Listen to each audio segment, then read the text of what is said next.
గురించి మాట్లాడతా ఉమ్, వాడో పెద్ద క్రిమినల్ అటు రేపైనా చావాల్సినోడు ఇప్పుడు చస్తే నష్టమేం లేదు అన్నాడు అతను ఆహా, ఓకే. లైవ్ డిబేట్ లో ఉహు, అన్నటువంటి వాడు దాన్నే జనసేనలు కంట్రోల్ చేసింది. మళ్ళీ మరుసటి రోజు ప్రెస్ కాన్ఫరెన్స్ పెట్టి ఉమ్, ఇట్లా మాట్లాడడం అన్నది. అదే, ఎందుకు అవును. మాట్లాడాడంటే వీళ్ళే అందులోకి పంపించి ఉంటారు.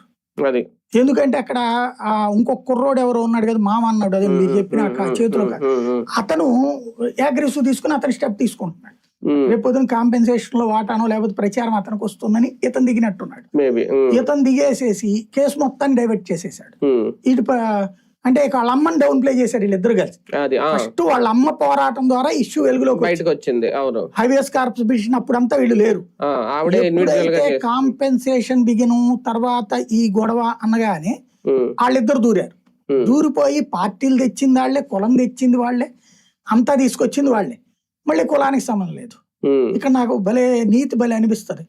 దళిత డ్రైవర్ సుబ్రహ్మణ్యాన్ని హోమ్ డెలివరీ చేశారు. ఇక్కడ ఇది హోమ్ డెలివరీ కూడా లేదు, శ్మశానానికి డెలివరీ, అసలు డెలివరీ లేదు, బూడిద డెలివరీ.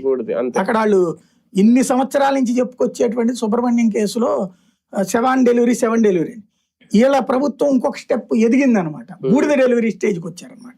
కేసే లేకుండా బూడిద డెలివరీ. ఆ సుబ్రహ్మణ్యం కేసులో అతను అప్పుడు అరెస్ట్ అయ్యాడు, జైలుకి వెళ్ళాడు.